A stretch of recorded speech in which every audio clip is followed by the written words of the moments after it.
our research shows that your thoughts can make you sick. And the question is, if your thoughts can make you sick, can your thoughts make you well? That's absolutely possible. And it's easy to learn.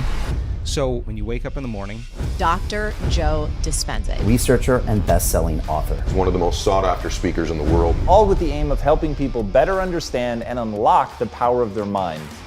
I'm concerned about human species. Why? 75 to 90% of every person that goes to a healthcare facility goes because of psychological or emotional stress, and it gets addictive to people.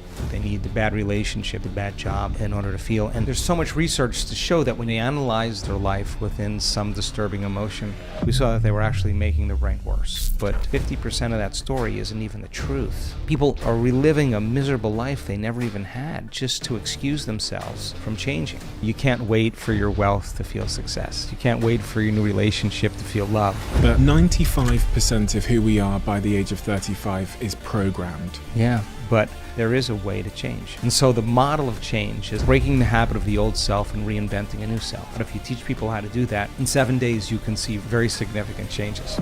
So try this out as an experiment. First thing you have to do is... Dr. Joe, you're someone that's constantly doing research and developing new ideas about the way humans are and the way the universe is. What are the beliefs in your head that you're too scared to share? Oh boy, I have a very strong belief that... Before this episode starts, I have a small favor to ask from you.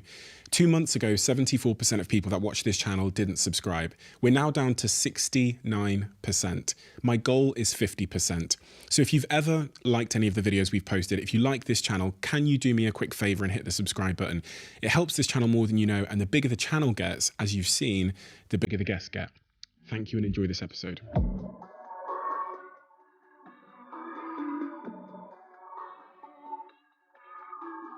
Dr. Joe. 95% of who we are by the age of 35 is programmed. When I read that in your work, it kind of hit me like a ton of bricks because I just turned 30. And if what you're saying there is true, without realizing it, there's a puppet master that sits above me that's calling the shots in a way that I don't think I've realized. Is that true? I think if we define a habit as a redundant set of automatic, unconscious thoughts, behaviors, and emotions that's acquired through repetition. A habit is when you've done something so many times that your body now knows how to do it better than your conscious mind. Then it's programmed subconsciously. So then when the body knows how to do it better than the conscious mind, then for the most part, the greatest habit we have to break is the habit of being ourselves, right? So there's a principle in neuroscience that says that nerve cells that fire together wire together. If you keep thinking the same way, if you keep making the same choices, if you keep doing the same things, if you keep reproducing the same experiences and feeling the same emotions, your biology begins to become hardwired in a sense. It becomes programmed. So in order to change something, to arrive at a new vision of your future, if you wanted to arrive at a new goal or new vision of your future, you'd have to change something about yourself in order to get there. And you'd have to change the way you think, the way you act, and the way you feel. When you begin to become conscious of those unconscious thoughts, so conscious that you don't let them slip by your awareness unnoticed or unchecked by you. If you catch yourself speaking in a limited way, or you become conscious that you're behaving in a certain way, in a habit, and you can notice or pay attention to how you're feeling, then you're no longer the program. Now your consciousness observing the program, you're only unconscious when you're in the program. And so to change then is to become so conscious that you don't go unconscious again. And in a sense, that is consciousness that is really the puppet master that really decides who we want to be. I think the biggest problem is that people lose their free will to a set of programs. And so their body is basically programmed into a predictable future based on what they've done in the past. So to change that habituation takes an enormous amount of energy, an enormous amount of awareness. Why is this operating system, this program, useful? Because I look at everything the way that I do, and from doing this podcast and speaking to experts, I've stopped thinking that my body is against me. And I've started to realize that there's a reason for these things. There's a reason for the habits and patterns. And so why is this useful? Because it seems to be working against me in so many ways. Well, first of all, when we look closely at certain habits, whether you can ride a bicycle, whether you can speak a language, whether you can snowboard, when you first learn any of those things, it takes an enormous amount of conscious awareness to get your body to do what your mind is intending. But if you keep doing it over and over again, then the body begins to economize it in some way. And so we have a lot of things that we can do automatically or unconsciously or subconsciously that allows us to multitask, to drive your car, to talk on the phone, to do several different things at the same time. So a habit isn't a bad thing. They can work for you or they can work against you. The problem is if you're, as an example, complaining and blaming and making excuses and feeling sorry for yourself and judging other people, and you practice that and you get really good at whatever you practice that enough times that you're unconscious to the fact that you're doing it.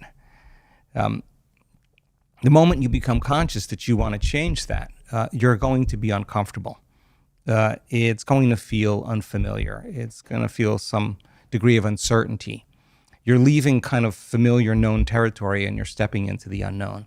And so many people, when they want to change a habit, they have to be willing to be uncomfortable to do it.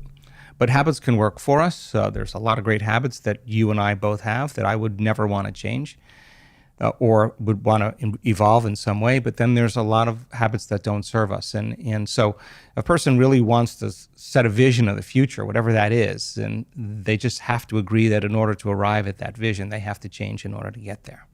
Someone said to me that there's a certain type of behavior pattern that we can't change.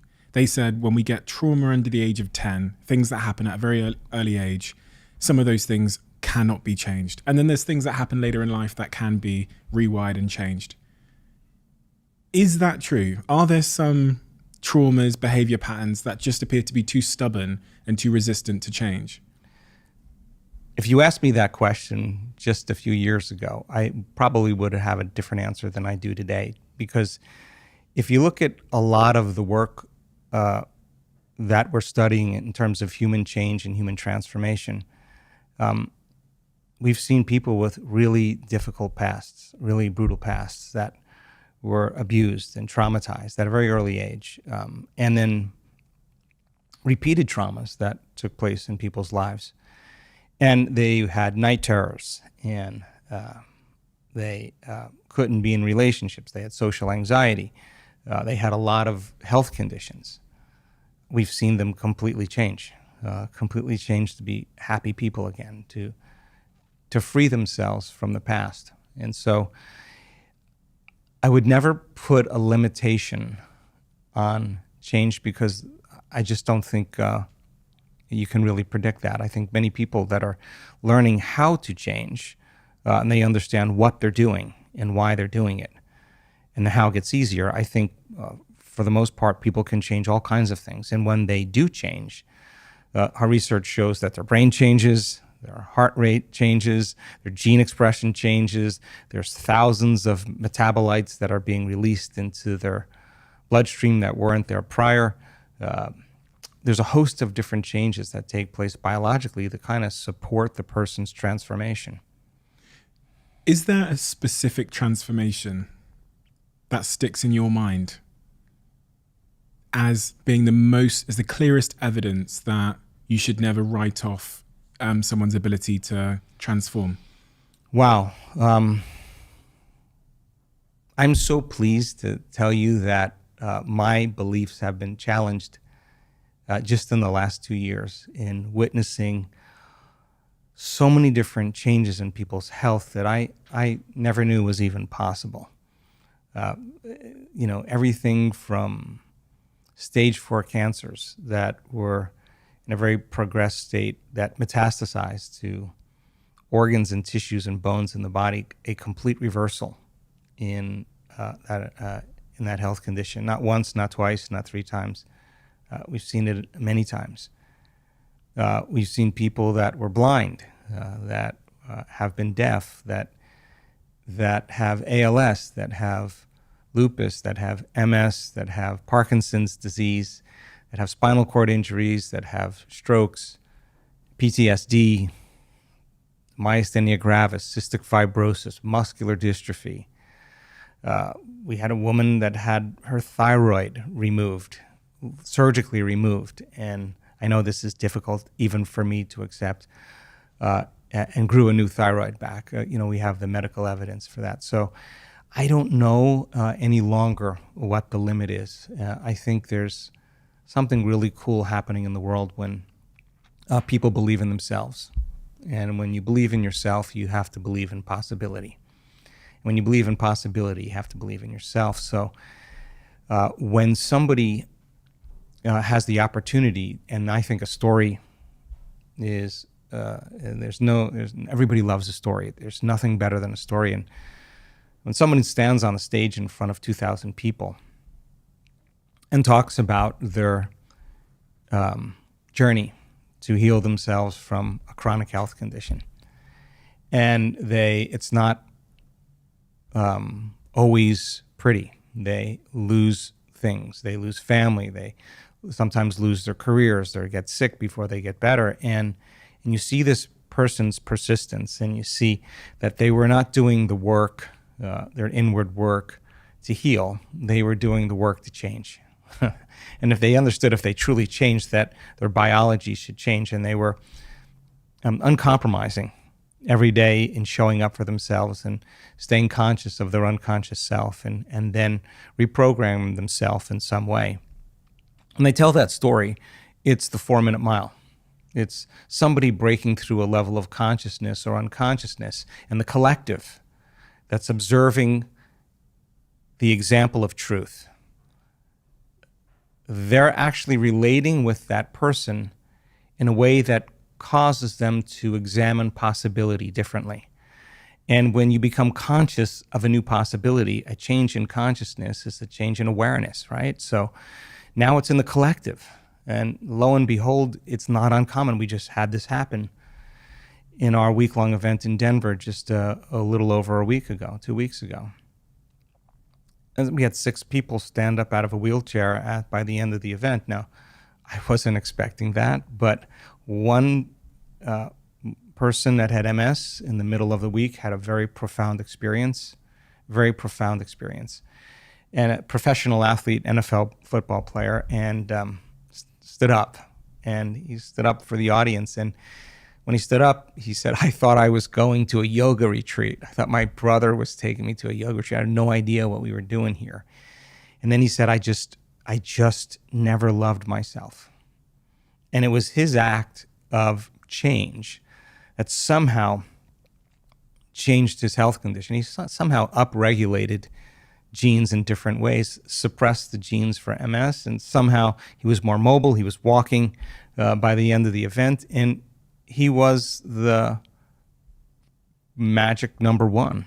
And when everybody saw that and the audience was excited, we started seeing other people have a similar experience. Now that possibility is becoming more of a reality for people. So I never limit what could actually happen, but I can tell you that what an amazing time right now to witness people really doing the uncommon. When you recited that story, I could see the emotion in your face as you say it. And I can only imagine, with the information that you have and the beliefs you have about healing, change, transformation, the sense of urgency you must carry and the sense of like responsibility almost, I guess you must carry, knowing what's possible. Yeah, well, I do feel responsible for always keeping the information based in science and as pure as possible. I feel it's really important to do the research that we're doing. I mean, we've studied so much from a scientific standpoint, the process of change and the process of transformation and what meditation actually can do for a person in terms of their biology and some of the changes that we're seeing just in 7 days. My responsibility really is to give people my greatest understanding of the truth and numerous opportunities to experience it, nothing more. You know, there's way to inspire people into possibility.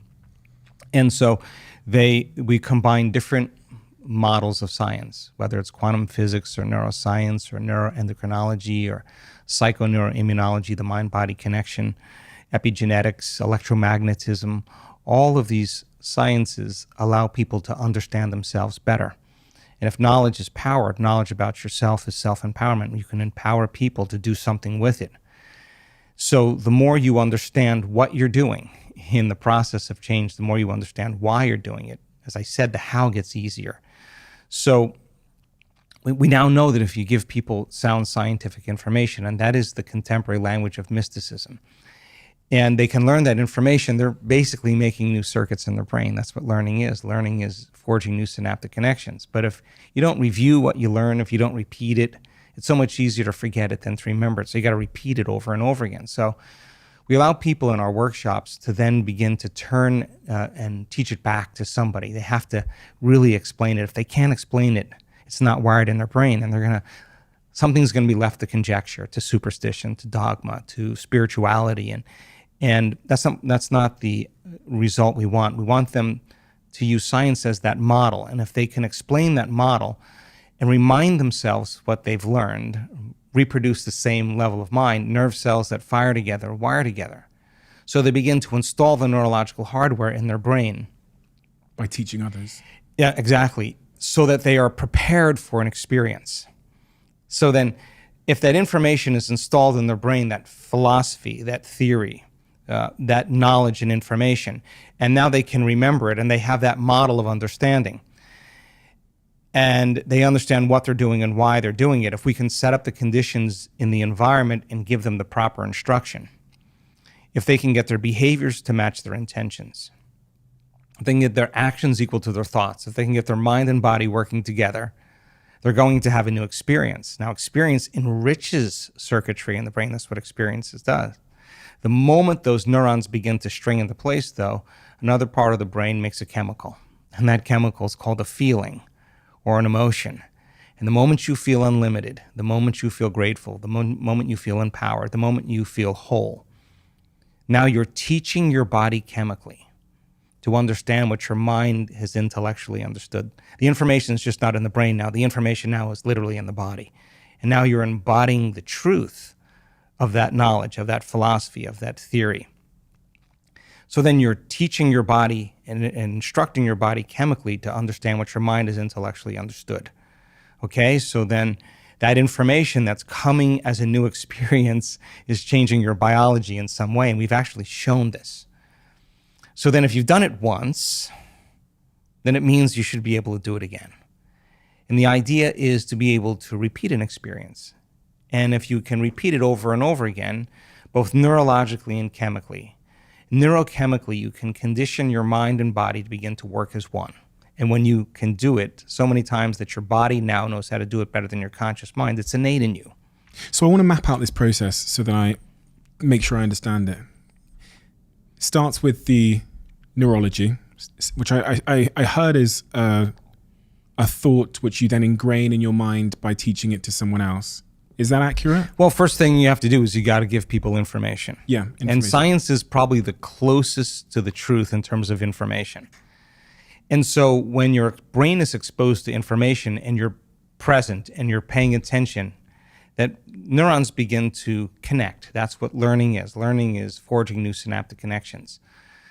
The Nobel Prize research, Kandel, in the year 2000, the researcher said that if you learned one bit of information and you paid attention to that information for about an hour, you would double the number of connections in your brain as a result of your interaction with that information.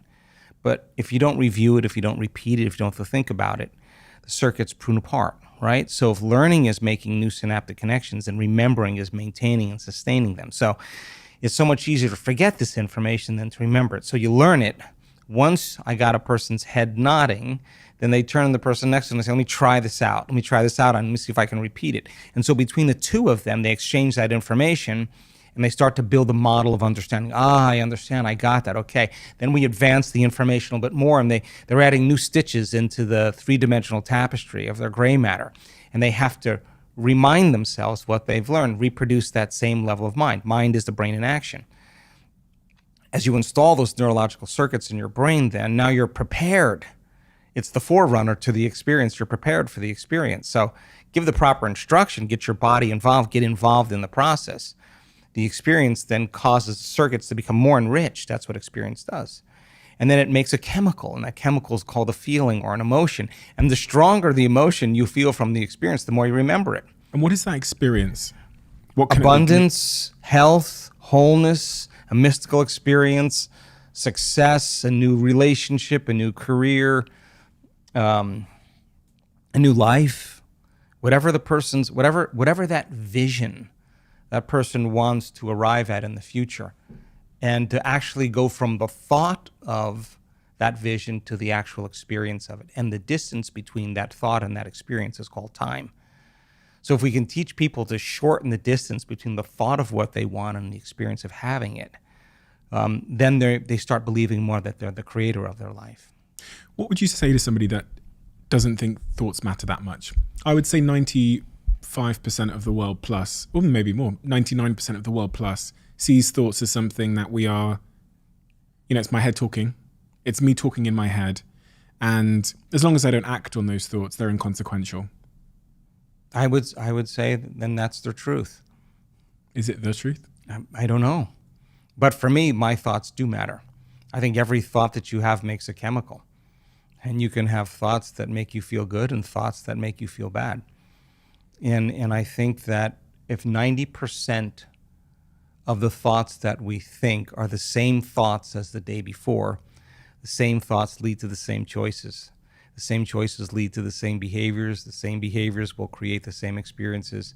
And the same experiences produce the very same emotions. And those same emotions influence a person's very same thoughts. And their biology, their neurocircuitry, their neurochemistry, their hormones, and even their gene expression stays the same because they're staying the same. There's nothing wrong with that.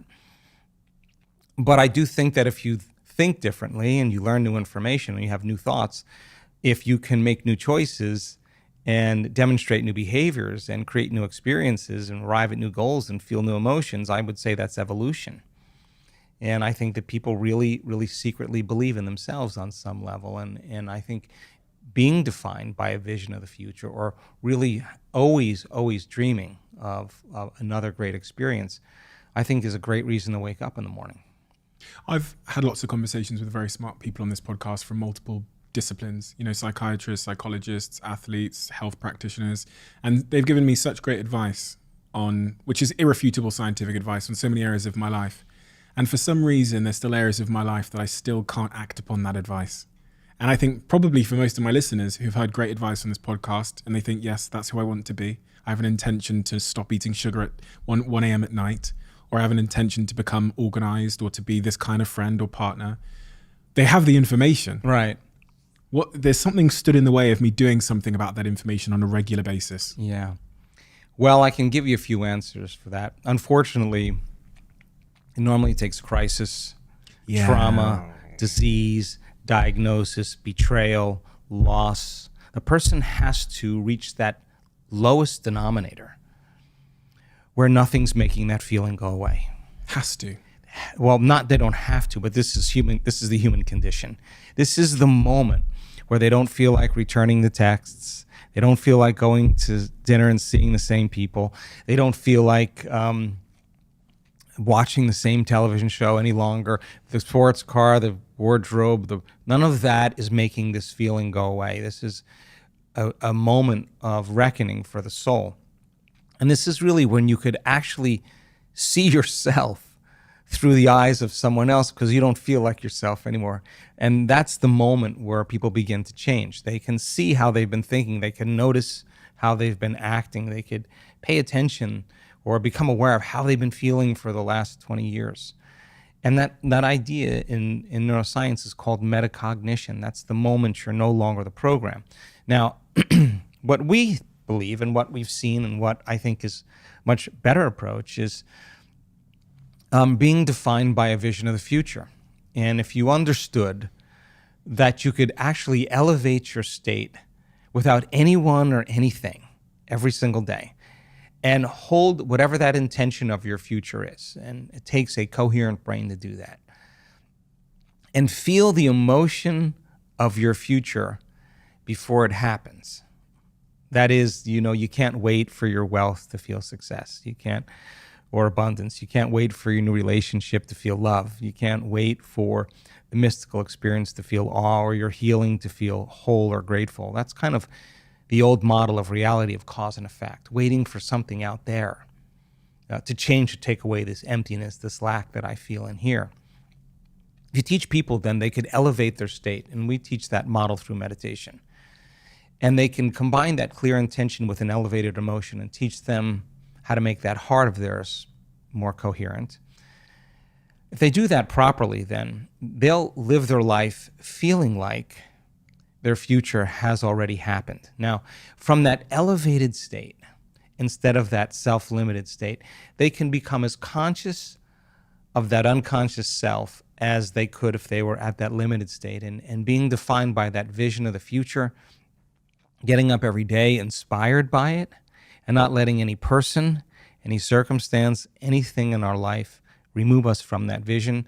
That would be a day well lived. So then, most people then, they have that vision of the future, but they give up on that vision because in order for them to arrive at that vision, they have to do something. They have to think differently. They have to act differently. They have to feel differently. And it's so much easier to make the same choice every single day. And the hardest part about change is not making the same choice as you did the day before. And the moment you decide to make a different choice, you're going to feel uncomfortable because you're stepping from the known into the unknown. So some people would rather cling to their self-pity than take a chance and possibility. They'd rather tell the story of their past instead of telling the story of their future. They'd rather believe in their past instead of believe in their future. It's so much more important, though, to romance your future instead of romance your past. And I think if people understood that they could actually arrive at it, I think many people have done this already in their life. I think everybody, at least once in their life, has done something great. And when they did something great, they just made up their mind. And they made a decision in that moment to do something or to change with such firm intention that the amplitude of energy in making that choice caused their body to respond to their mind. That the choice that they were making to change became a moment in time that they would never forget. And the stronger the emotion they felt in order to change, the more they remembered the choice. And we could say then that they're giving their body a taste of the future emotionally, and they're literally aligning to that destiny. We discovered that if you keep doing that every day, somehow you'll arrive at that destiny, and your biology will literally begin to change to look like you're living in a different life. What are some of the biggest myths relating to behavior change and, I guess, character and personality change that hold people back? Probably belief. I think in so many ways that a belief is an unconscious process. A belief is a thought you keep thinking over and over again until it's hardwired in your brain. And most beliefs are based on past experiences. And so many people have a belief about something that has to change in order for them to arrive at a new place in their life. And what we discovered a lot of times with people in this work is that when they say, for example, they were healing themselves of a health condition, sometimes they would do their meditations 3 times in one day. And I asked them, why 3 times? And they said, because I stopped believing. And when I caught myself no longer believing in it, I had to sit down and change my belief again.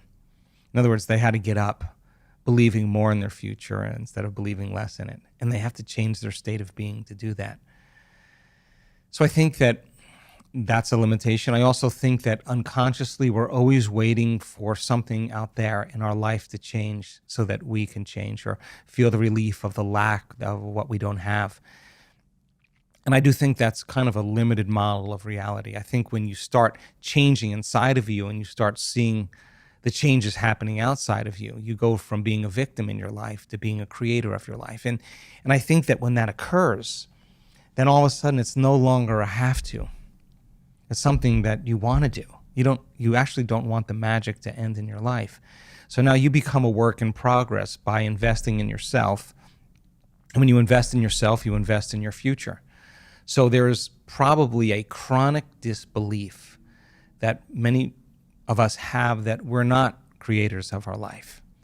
And that only when we get the parking space or something good happens to us do we believe that we're the creator of our life. But imagine a world where everybody actually took responsibility in being the creator of their life and no longer the victim of their life. I think we would see a dramatic shift in consciousness. That makes people feel uncomfortable. This idea of personal responsibility. It's almost become quite a controversial idea. The idea that we are the creator of our lives, because then I have to accept responsibility for all the bad things that happened. Dave dumped me. I got fired from work. Someone bumped into my car and it hurt my neck. Well, maybe that happened by default. Maybe that happened by not creating. Maybe you were just left to the randomness of reality that maybe you're not creating. And the fact that you're not creating, you're left to the effects of your environment actually controlling you, controlling your feelings and thoughts. And by creating, what do you mean by creating? As in well, if being intentional. If you woke up every morning and you truly made time to think like this, okay, if my personality creates my personal reality, and my personality is made of how I think, how I act, and how I feel, if I want to create a new personal reality, a new life, I'm going to have to change my personality. And most people try to create a new reality, a new personal reality as the same personality, and it doesn't work. We literally have to become someone else. So if you said, okay, let me not default and go unconscious to that 95% of who I am that's programmed. Let me become so conscious of the way I think. Let me become so aware of how I'm going to act today. Let me decide what emotions keep me connected to my past and bring me to a lower level of energy. Let me not go unconscious. And then if you said, okay, if a belief is just a thought I keep thinking over and over again, what thoughts do I want to fire and wire in my brain? And with attention and with intention, to begin to familiarize yourself with a new way of thinking. Meditation means to become familiar with. If you keep firing and wiring those circuits, you're going to begin to install the hardware. Repeat it enough times and it becomes a software program. That could be the new voice in your head that says, I can, it is possible. If you said, okay, when did I fall from grace yesterday? When did I lose it? Oh my gosh, it was at work, with my coworkers, with my ex, with my enemy, with the news, with traffic. Acting this way is not going to make me happy. If I had another opportunity, how would I do it? If you could close your eyes and rehearse in your mind mentally how you're going to behave in certain situations. I'll give you a specific one. Anyone. So I'll give you the specific one where late at night, on occasion, I've eaten things that I really regret eating. Also, another one that I'm trying to work hard on is I can be very messy when I travel. So my hotel room can look like a mess. And I don't like that about myself. And I don't know why I do it, but it's almost like you talk about being unconscious. I'm clearly not thinking about it, but that's part of the problem. And it's the same with the bloody sugar at midnight. Ordering things that are, and then feeling instant guilt 10 seconds after I've put it in my mouth. Well, it may be that on some level, you could actually be addicted to the guilt, not to the sugar. And so you return to the same emotional state that allows that action to reoccur. So if you said, let me decide how I am going to act, what I'm not going to do, and you rehearsed it, the research on mental rehearsal says your brain will look like you already did it. That you'll be so present, the brain won't know the difference between what you're imagining and what is real. The brain will begin to change to look like the experience has already happened. Now, you're priming your brain for that behavior. Keep rehearsing it. Rehearsing it how? So give me... Well, So I play Mental rehearsal is one of these great ideas in neuroscience where you can actually install circuits in your brain, right? So everybody has done this. Musicians do it. They're playing a song in their mind all the time. Athletes do it. They're always going over their moves. Dancers do it. Actors do it. So many people rehearse mentally what they're about to do.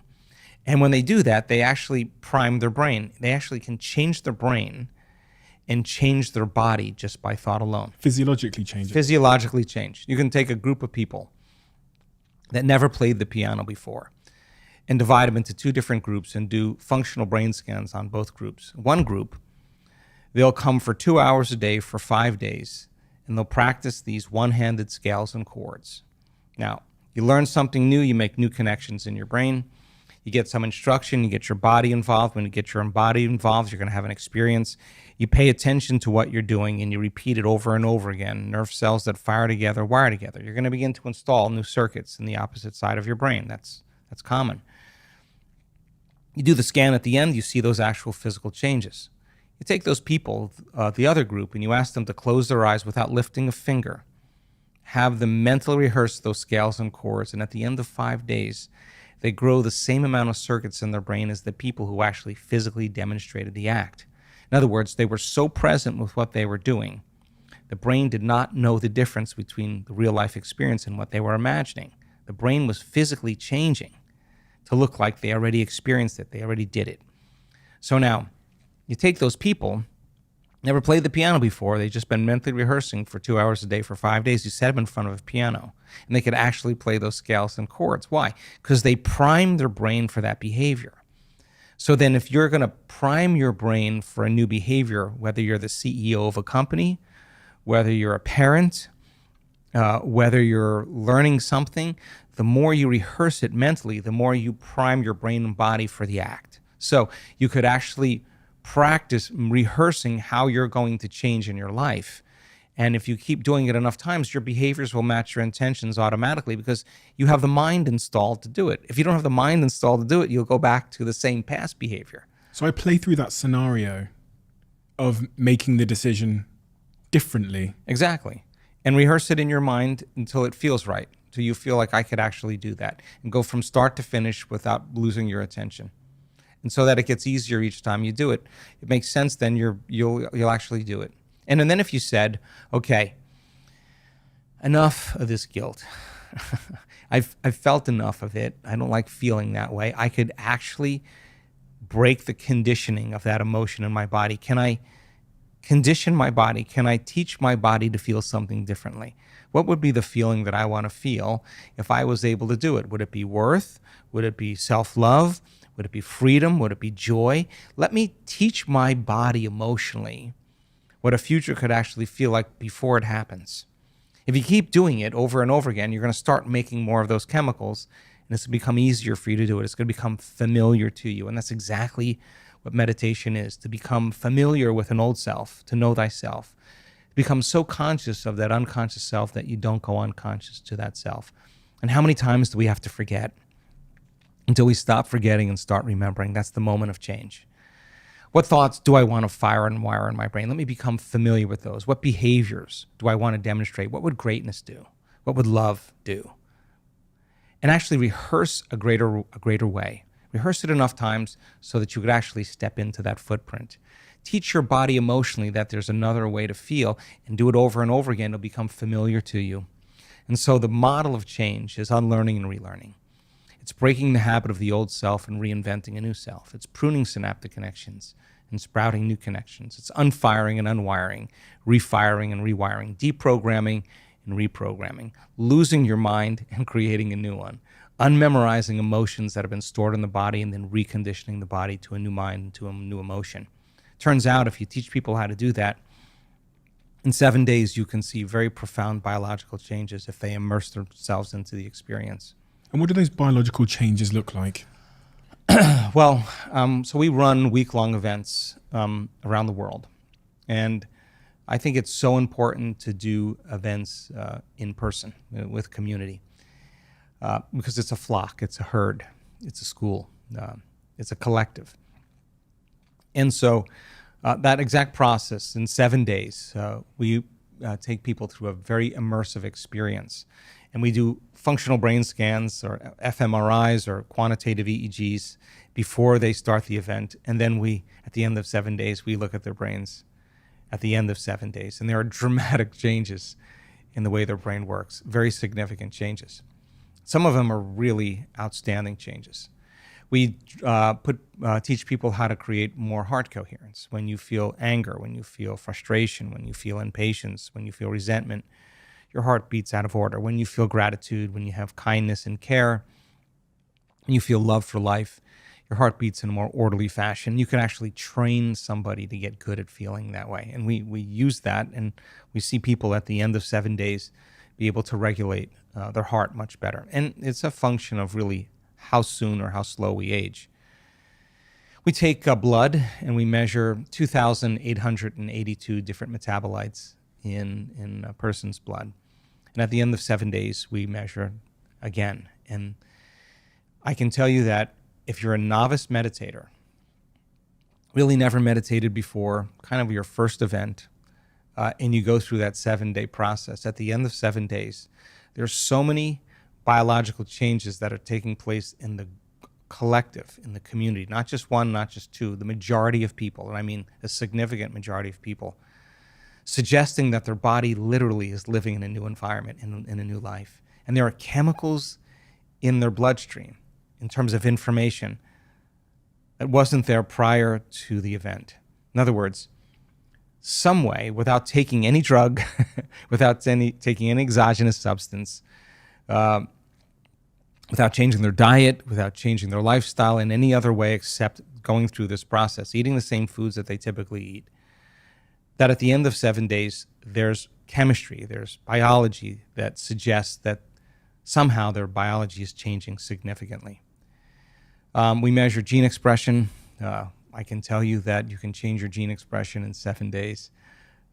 We measure the microbiome, and once again, 7 days, there are dramatic changes in the microbiome, and the mind somehow is making significant and effective changes in our body. So our research is pretty outstanding because a 7-day intervention that's producing these effects, there's not a whole lot of drugs that are as effective. And we've discovered that the nervous system makes a pharmacy of chemicals right now that works better than any drug. That's what we've discovered. And it's all within you. I am a fixer in my friendship groups. And what I mean by that is I'm someone who probably over-involves themselves in trying to help friends change stuff, which gift and a curse, oftentimes a curse. But I often get, because I love someone and they're close to me and I want the best for them, when I see that they are experiencing a recurring pattern of behavior or habit that is causing them unhappiness, loneliness, to miss the goals they have in their life of becoming a husband or a wife or a partner or whatever it might be, I have a growing sense of frustration, and that sometimes that sometimes manifests itself as trying to fix and help and give advice and change them. You must experience that in a different way. You're much smarter than me. You must experience that in a different way when you meet people that you can see are having these recurring patterns of behavior. And when you see that in them, has there ever been frustration on your part? Have you ever been frustrated that change hasn't happened in someone that you loved? God, I think it's such a noble act to change, and I understand how hard it is to change. I understand that process. So I think the greatest thing that I could ever do for someone is to show them what change looks like. It's so much more profound than anything that I could ever say. And I would never offer my opinion to them. I would love them unconditionally because I maybe see a part of myself that I've changed, and I understand how hard it is to change, or I understand that they're going to have their moment when they're ready to change. And so I think it's really interesting because what I've learned over the years is that no new information can enter the nervous system that's not equal to the person's emotional state. You can give them the answer, the right answer to the problem, and they won't hear it because it's not relevant equal to the emotion that they're experiencing. What we've learned is that if you take people in, just say 7 days, just cross the river of change, go from the old self to the new self, immerse yourself fully into it, break free from the chains of those emotions that keep you anchored to the past, overcome those habits and behaviors that keep you programmed into a predictable future, overcome all those aspects of your beliefs that keep you stuck in a certain state in terms of how you're thinking and those hardwired perceptions. 7 days, break free. And normally the person has the answer to their own question. I think that's when it becomes really relevant, when you have your own insight, your own epiphany, when it's your own truth because you've worked to get beyond it. People, when they analyze themselves or analyze their life within some disturbing emotion, when we looked at the real-time brain scans, we saw that they were actually making their brain worse. They were driving their brain further out of balance, overthinking, overanalyzing. And so when you analyze something within an emotion is a record of the past. So you're thinking in the past, the solution could never be there. Free the person from that emotion, and of course, they see it from a greater level of consciousness. For all those people listening right now that are like me, that try and fix, because through what they think of as love, maybe I'm doing it for other reasons, but what could they do to be a better ally or friend or partner to that individual? Based on everything you've said, that maybe they need their own moment, or their emotional system isn't in regulation with their information. God, anytime we want to do anybody a great service is to help them out of their emotional state. I mean, it's not a lecture that's going to help them. Come on, let's go do something. Come on, let's go. Just get them doing something, just breaking themselves out of that state. It's not like the answer. It's they have to change their state to get the answer. So if I were to do anything, I would want to help them shorten their emotional reaction, to get beyond the emotion, whatever that is. And I wouldn't be a lecture. It would be something fun that we did, or something unusual that we did, or just trying something. Let's just do something. And I think showing people what love looks like, show them what joy looks like, show them what happiness looks like. I think people notice that. I think they pay attention to that. It gives them permission to do the same. So maybe just show up as the person you would want to be around if you were feeling that way. When you look at the state of the world at the moment and the direction of travel, the trajectory of, technology and the way we're living our lives and the decisions we're making at a collective level, what are the things that most concern you? Well, I always ask myself, is it getting better or is it getting worse? And I think in my lifetime, I don't think I've ever experienced the world as it is today, just with so many variations of so many things. And I question the information that I'm receiving. And I think that we need some type of intervention as a species. We need a change. We need an intervention in some way. You question the information you're receiving from where, and what kind of intervention are you suggesting? I just don't know that the information that I am exposed to, or information that people are exposed to, is the truth. I just question that these days, and because you can get so many degrees of it, and so many, and I don't know if it's based in altruism, for the goodness of human beings, or for self-interests, and I think I think people are waking up more to the understanding that something has to change, for us to really survive as a species.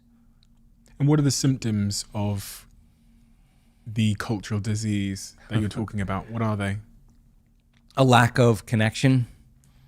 We're in 3D reality, connecting, communing, cooperating,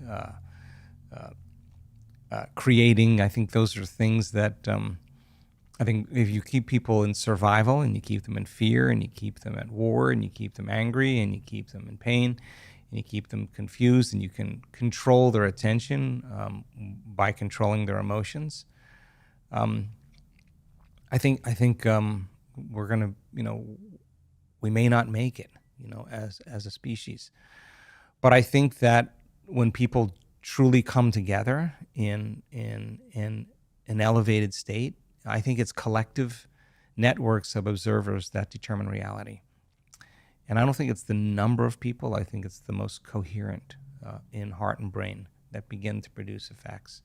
So the coming of a new consciousness has to be a collective. It's not one person.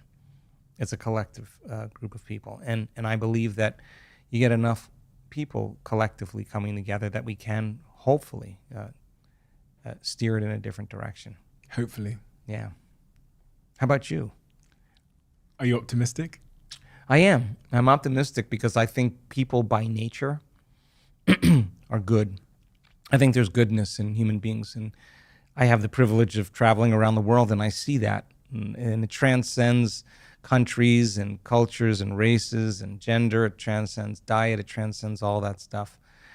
It's just when people are happy with themselves and in love with life, I think their natural tendency is to give, and I think we're wired to do that when we're not in survival.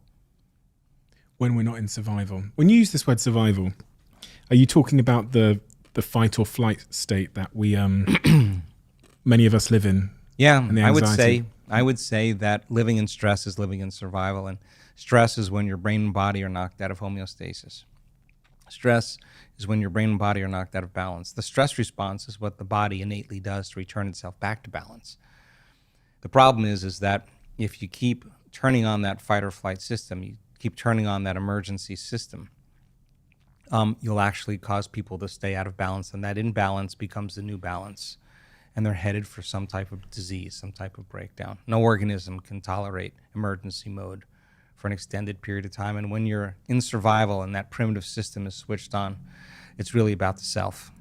When you're in survival, you have to take care of yourself. So the emotions of anger and hostility and aggression and competition and frustration and resentment and envy and jealousy and insecurity and fear and anxiety and hopelessness and powerlessness and depression and pain and suffering, guilt and shame are all derived from the hormones of stress, and psychology calls them normal human states of consciousness. Those are altered states of consciousness.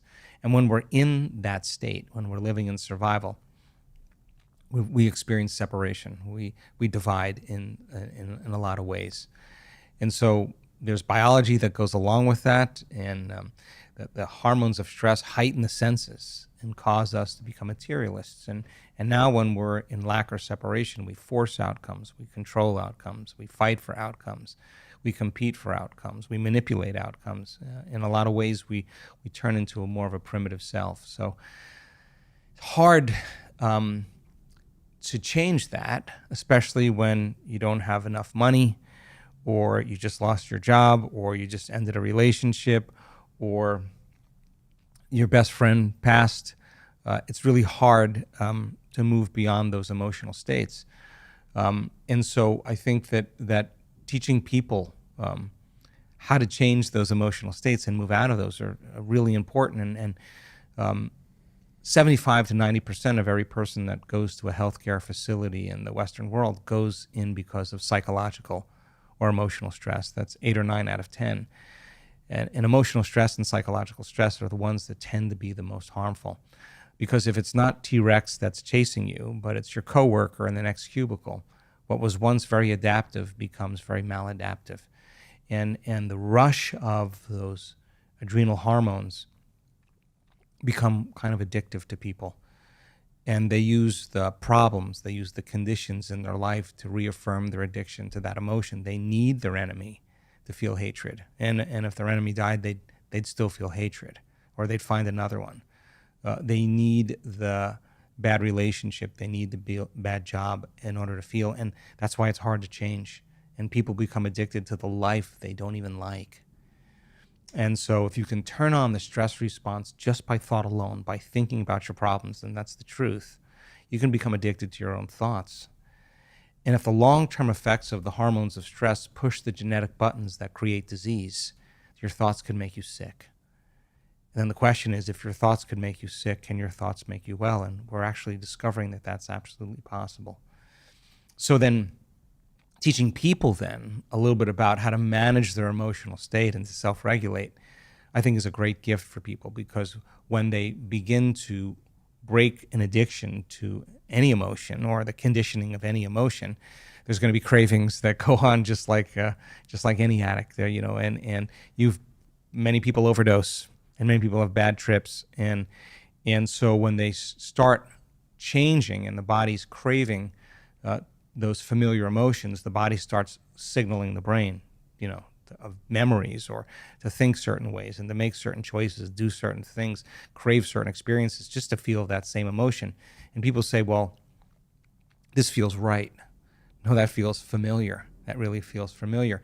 And many people will tell the story of why they feel that way based on some past experience. And it's usually not in the recent past. It's usually many years ago. Like a toxic relationship or something. Whatever that is. And so they're basically saying, I had an event in my life, and since that event, I'm still living by the same emotion and I haven't been able to change.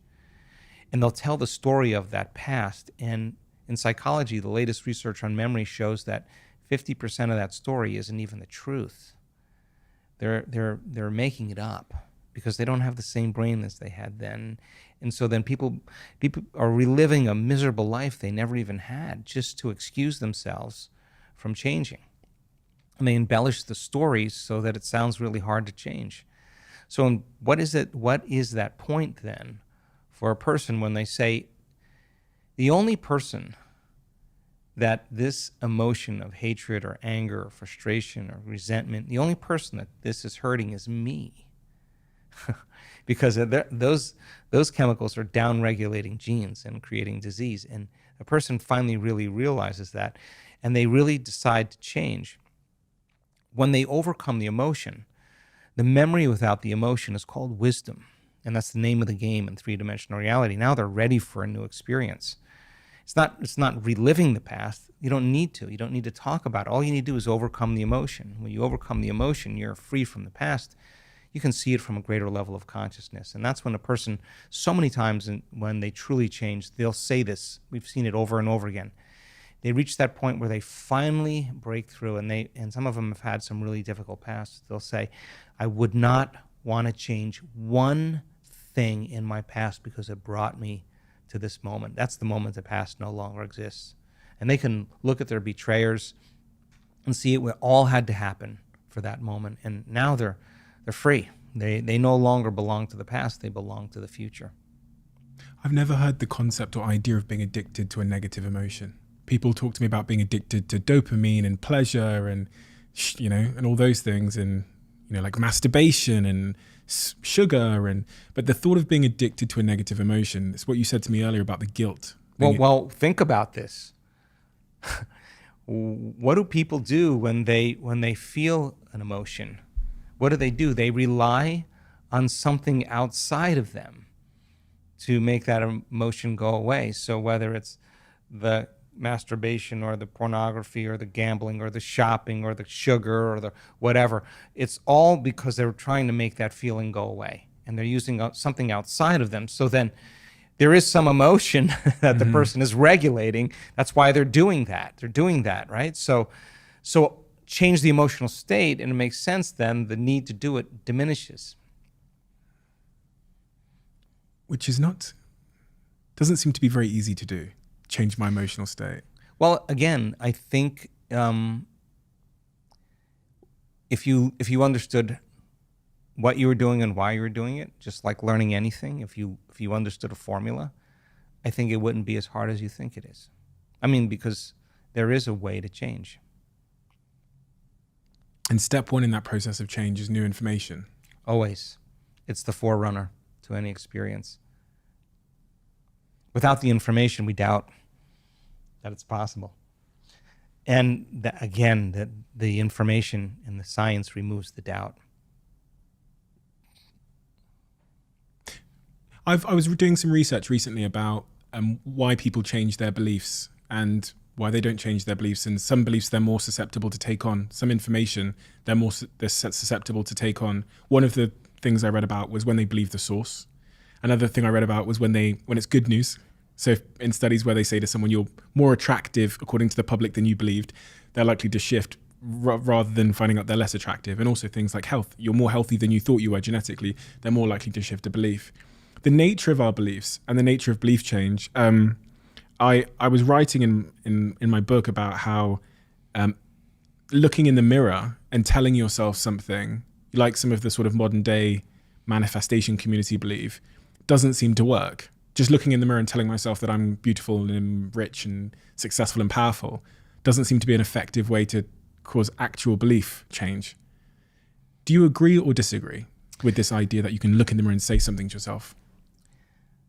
When we study belief and the change in belief, I'll answer it on two levels, Stephen. The first level is that in order for a person to change a belief or a perception about themselves and their life, the majority of those people made a decision with such firm intention that the amplitude of that decision carried a level of energy that was greater than the hardwired programs in their brain and the emotional conditioning in their body.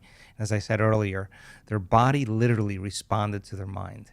The choice that they were making became a moment in time they would never forget. They'll tell you where they were, what time of day it was, who they were with when they made up their mind to change. It became a long-term memory. And the stronger the emotion we feel, the more altered we are inside of us, the more we remember that choice. That's why we need pain sometimes. That's when you painted yourself into a corner and you said, this is it. I don't care how I feel, body. I don't care how long it takes, time. I don't care what people think. I don't care what's going on in my life, environment. I'm going to do this. And you made up your mind. The moment you felt that emotion, you were aligning to a new future, and to change is to be greater than your body, to be greater than your environment, and to be greater than time. And so when a person comes out of the resting state, because your body is trillions of cells, 70 trillion cells, and they're all spying on your brain. And if you were sitting there and you said, 9 out of 10 times, I'm going to fake standing up. One time, I'm actually going to stand up. Before you ever made that conscious decision, your body is so precognitive, it already knows when you're going to stand up because it's got to release a certain amount of adrenaline so the same volume of your blood goes to your brain. So if you're sitting on the couch with a remote control and you got your cell phone here and your iPad here and your computer here and your dog here and your beer here and the big TV there, and you're eating your popcorn and you say, I think I'm going to change tomorrow. What do you think your precognitive body's going to say? Relax. He's lying again. He's not willing to signal the body it's time to ride. There's no signal to the body. And so making that choice to change your state of being with a clear intention and elevated emotion actually changes your state to believe in that future more than you believe in your past. Keep it up. Keep doing it. That's a big explosion in the field. That's important. That's a change in energy. And nobody changes until they change their energy. And when they change their energy, they change their life. So then you make up your mind to do that, and all of a sudden, you have that synchronicity. You have that serendipity. You have that coincidence. And all of a sudden, you're saying, hey, that worked. Something I did inside of me produced an effect outside of me. I'm going to pay attention to what I did. I'm going to do it again. Let's try it again. Let's the experiment continue. You do it again, and then you say, well, when did I stop disbelieving? Oh, my God, I stopped disbelieving when I ran into that person. We had that conversation, and oh, my God, I returned back to my old belief again. Okay, next time that happens, this is what I'll do. You rehearse it in. So your evolution in your belief in self, it changes as well. So then so many people, second point, will actually say this. I read the philosophy, I understand the knowledge, I understand what it means to change, I understand the power of meditation. I saw the testimonials, I saw people heal. I believe it's the truth. I just didn't believe it could work for me. This is a big moment. This is a moment where you step out of the bleachers and you got to get on the playing field. That's the person who says, if this works, and I believe it works, I got to prove it to myself. I got to actually prove it to myself that I believe that it could work for me. And some of them show up every day for a year and never miss their work, never miss their meditation. A whole year in changing from the old self to the new self. They were doing their meditations to change, not to heal. They were doing their meditations to change, and when they changed, They healed. They did their meditation sometimes 3 times a day because they stopped believing. They start disbelieving, and they were like, I defaulted.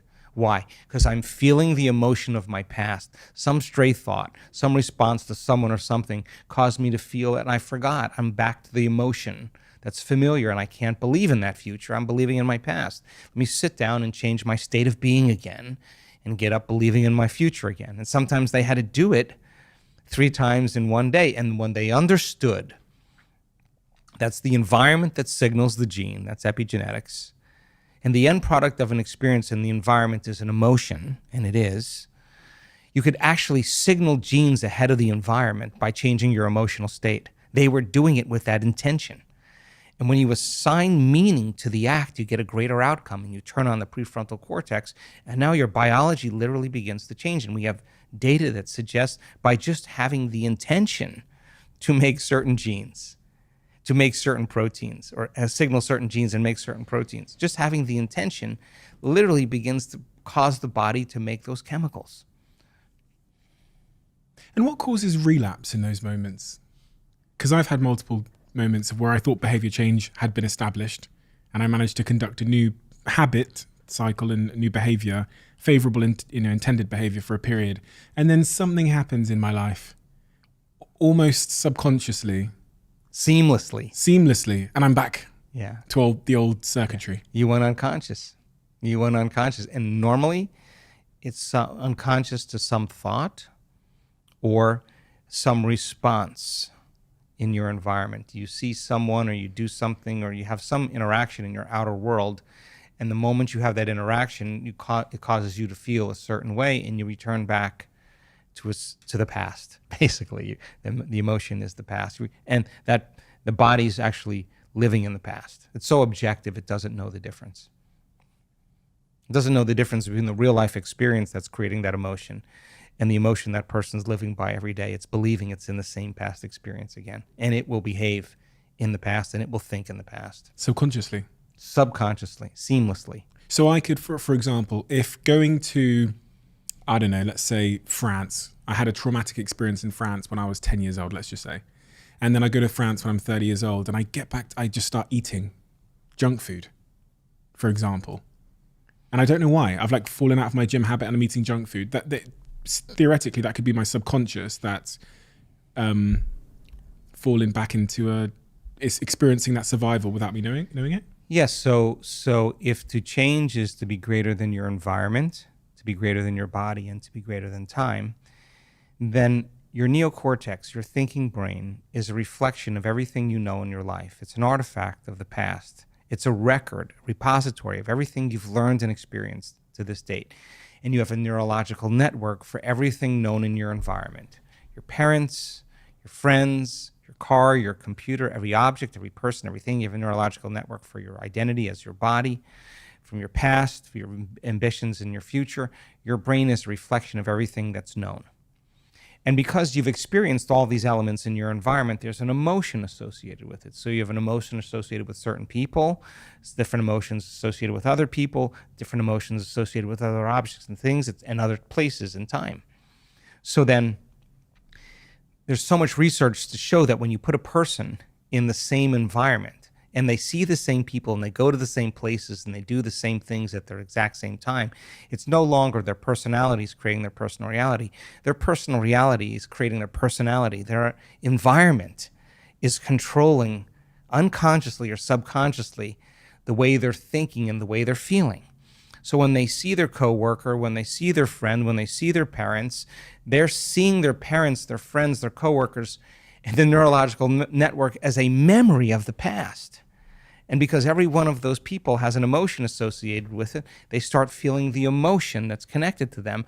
And now their state of being then is returning back to the past. So then to change then is to be greater than your environment, to think, act, and feel differently in the same conditions in your life. That's called change. And how would I do that? Wake from, I walk in, I see my parents, mum, dad, dog, house where I grew up in. Is there something that I do in that moment, before that moment, when I woke up that morning, to make sure that I didn't slip off into the unconscious memory and then therefore get the sort of unconscious feelings about that experience? Well, whatever it is that you want. If it's overeating, I don't know, I'm making stuff up. If it's some emotional button that you have with your family, and you don't want to feel that way, yeah, I would rehearse that if I didn't want to have that. If you have when I would go to my parents' home when I got older, it was most of the associations were so fond for me. Just being at home and being with my parents and remembering where I grew up, it was always fun for me. And coming back and see how much I changed in coming back and seeing the life that I lived at one point in my timeline. So if it's something that you truly want to change, you're going to remind yourself how you're not going to think. You're going to remind yourself how you're not going to act. You're going to remind yourself how you're not going to feel. And you got to remind yourself enough times so you don't forget, because the moment you forget, you go unconscious. Then you're going to remind yourself how you are going to think. You're going to remind yourself what you're going to do and rehearse it in your mind. And you're going to remind yourself what feeling you want to stay in the entire time so you don't default back to the old self. If you practice that, I guarantee you'll make some progress. If you lose it, nothing wrong. Tomorrow's another day. You got another chance, and we just get really good at whatever we practice. So then when you return back into your life and you say, okay, no person, no place, no thing, no object, no circumstance, no pain, no craving is going to cause me to move from this state today. I guarantee you, if you're able to maintain that modified state of mind and body your entire day, something unusual will happen and will come in a way that you least expect, that surprises you and leaves no doubt that what you're doing inside of you is producing some effect outside of you.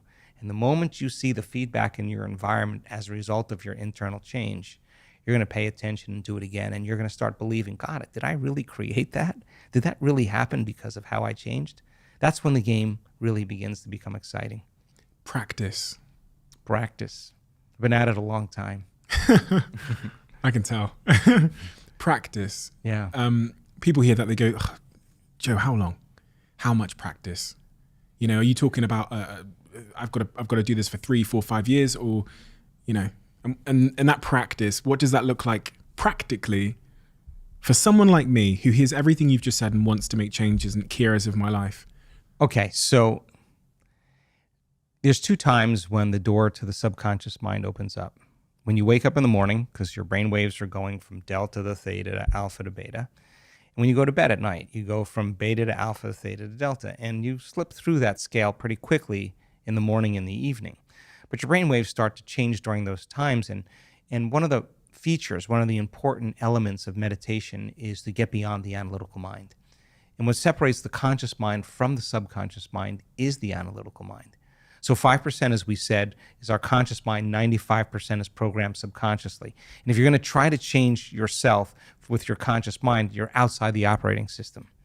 So then you got to learn how to change your brain waves, slow them down, get beyond the analytical mind, and enter the operating system where you can rewrite a program, where you can make those changes. And so learn how to do that, practice, learn how to do that.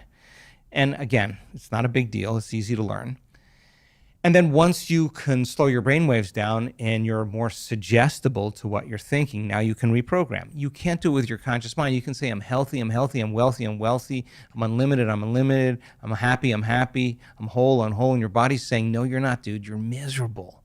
You're unhappy. That thought never makes it past the brainstem to reach the body, right? So it's important for us to, in the morning or the evening, instead of reaching for our cell phone as the first thing, as a habit that we do, and checking our texts and our WhatsApp and our Telegram and our social media and our Instagram and our Twitter and Facebook, and whatever else people do, their emails, they get connected to everything known in their life. Before you start that, try this out as an experiment before you start your day. Instead of falling into that redundant habit, go on autopilot, just say, okay, if the change is to be greater than my body, to be greater than my environment, be greater than time, and the environment's so seductive, and my body's craving certain emotions, and it's programmed to get up and do things, I'm going to sit my body down. I'm going to tame the animal here. And when I'm ready to get up, we're going to get up, not when it's tired or when it wants to go. You could literally go inward and forget about your outer world.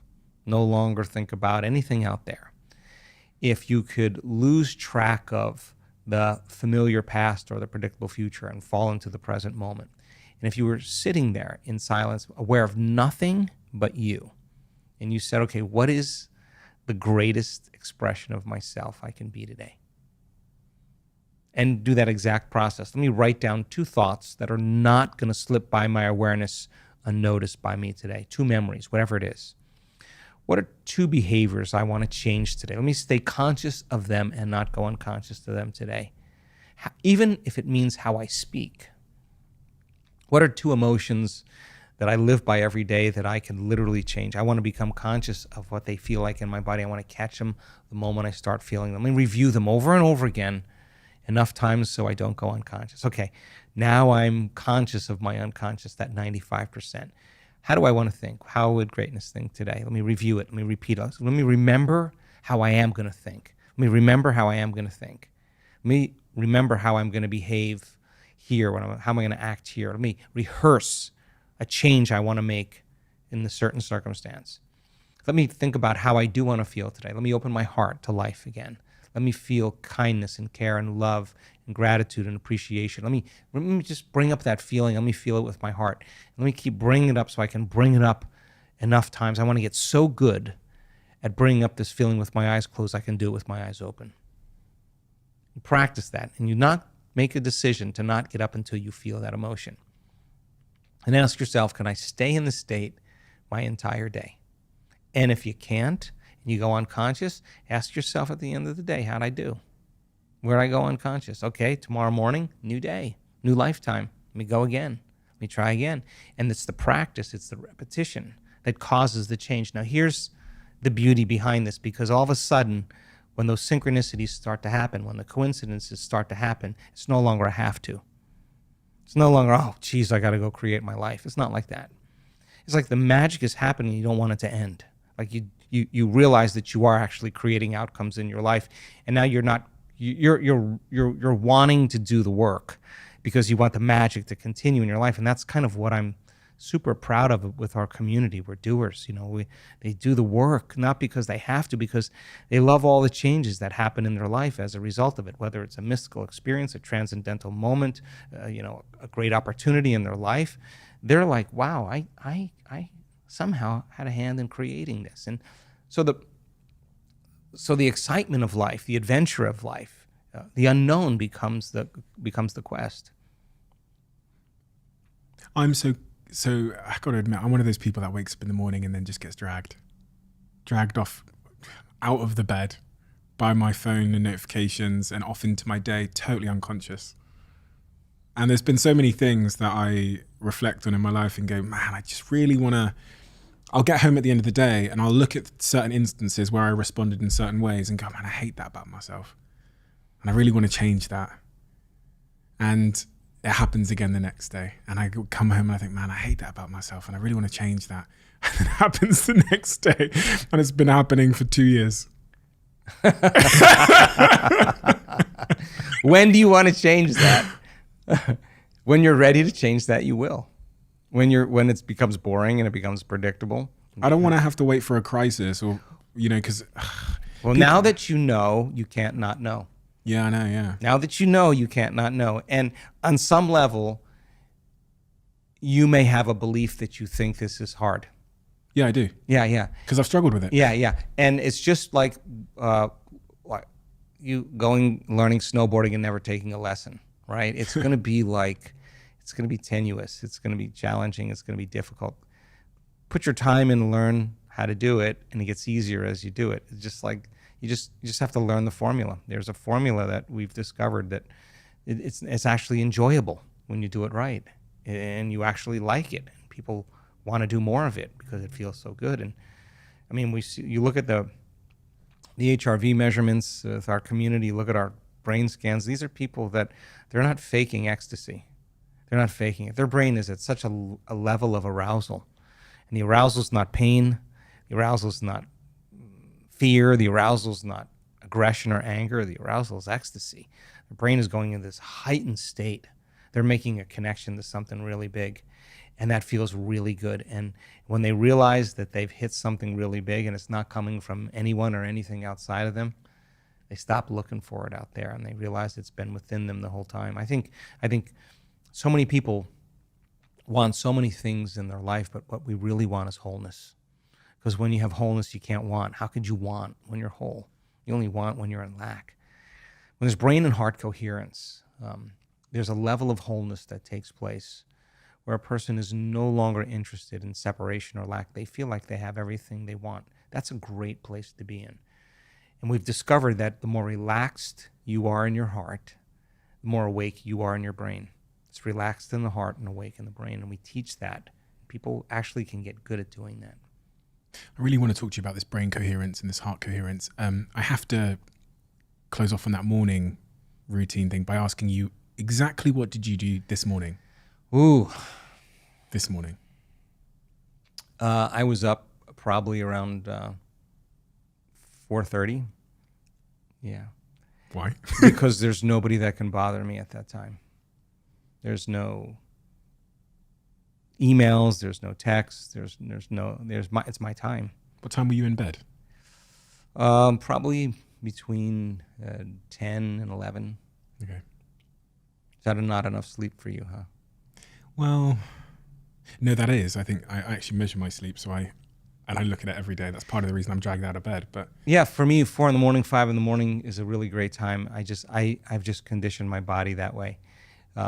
That's the time, and I spend a little time remembering what I'm doing. What am I doing? What are you doing in this meditation? Why are you doing this meditation? What are you about to do? I like to just get myself in my think box, organizing what am I not going to think about, what am I going to stay away from, what am I not going to do in my meditation. I'm going to review that. What am I going to do? When I get that all worked out, then I get in my play box. In my play box, there's no thinking. I've got all the thinking done in my think box. In my play box, it's really about me changing my state. And so I allow for 2 hours every morning. Doesn't mean I always take it or need it, let me say that. But I allow for 2 hours. Sometimes I like to just get my mind straight, and then I do the work. And I like to get to that point where when I'm done, I feel like something changed. Do the work. Yeah. What does the work look like? It's meditation. Yeah. It's finding the present moment. It's getting into the unknown. It's getting beyond myself, disconnecting from my body, getting beyond any thought of anyone or anything, getting beyond time, moving beyond space and time. Turns out when you focus on nothing, there are so many amazing things that happen to your brain. I've seen the scans over and over again. What have you seen in the scans? Well, there's this thing in the brain called modularity. And when we're living by the hormones of stress, and stress is when you can't predict something, when you can't control something, or you have the perception that something's going to get worse. You switch on that fight or flight nervous system, and the rush of those chemicals causes us to become alert, to become aroused. And we narrow our focus on the material world. And so when you're not able to control everything in your life and you can't predict everything in your life, you start shifting your attention to everyone and everything, every person, every object, every place. We've all had that experience when we're under stress. And every one of those people, those objects, those things, those places has a neurological network in the brain. So like a lightning storm in the clouds, the brain begins to fire out of order, very incoherently. It becomes modulated or compartmentalized. It's a house divided against itself, and those individual compartments don't talk to the rest of the brain. And we tend to get over-focused. You never notice when you're under stress, you're obsessing about something, you're over-focusing about something, you're overthinking something, you're overanalyzing, you're driving your brain higher and higher into higher states of arousal, high beta brainwave patterns. We discovered that if you teach a person to go from a narrow focus on something physical, something material, and broaden their focus, open their awareness and put their attention on space, on nothing, and create what's called a divergent focus. The act of sensing and no longer analyzing, thinking, begins to slow the brainwaves down from that beta brainwave state to a low-level beta, and then all of a sudden to alpha. If they keep doing it, sensing space tends to cause those different compartments that were modulated or divided to begin to synchronize. And what syncs in the brain actually links in the brain. So the brain starts firing in a more holistic state. In other words, every single area of the brain is resonating at the same frequency. And now the brain is functioning as one neurological network instead of individuals. And that kind of holism, that kind of order feels really good. It feels really good. And so people practice slowing their brain waves down, not only to get beyond the analytical mind, but to cause the brain to fire in a more coherent way. And if we're going to have a clear intention about what we want, the more coherent the brain, the clearer the intention. So we've seen in 7 days, even in 4 days, these dramatic changes in the levels of coherence and order that take place in the brain. The brain's firing in a more holistic state. That's when the person notices a change in their anxiety and their depression and their PTSD, whatever it is. There's more order in the brain. And the act of focusing on nothing and opening your awareness to space creates that kind of amazing change. Did you set an intention this morning? I did. Can you tell me what it is? Ooh. I want to be relaxed and awake. I want to be present with everything that I do. I want to stay in my heart the entire day. And I want to be inspired by, the idea of helping people change. Do you struggle? I do, yeah. What do you struggle with? Wow.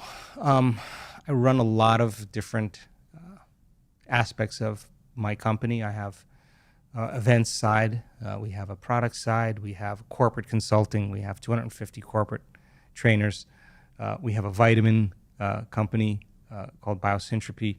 We work with remote coherence healers that actually we do research and they're remotely changing people's health. We have a huge research team with University of California, San Diego.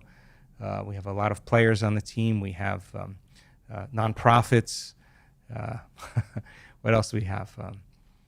We have an inner health coalition for physicians and doctors and healthcare practitioners around the world that want to teach a different model. So I have a lot of different things that I have my hand in.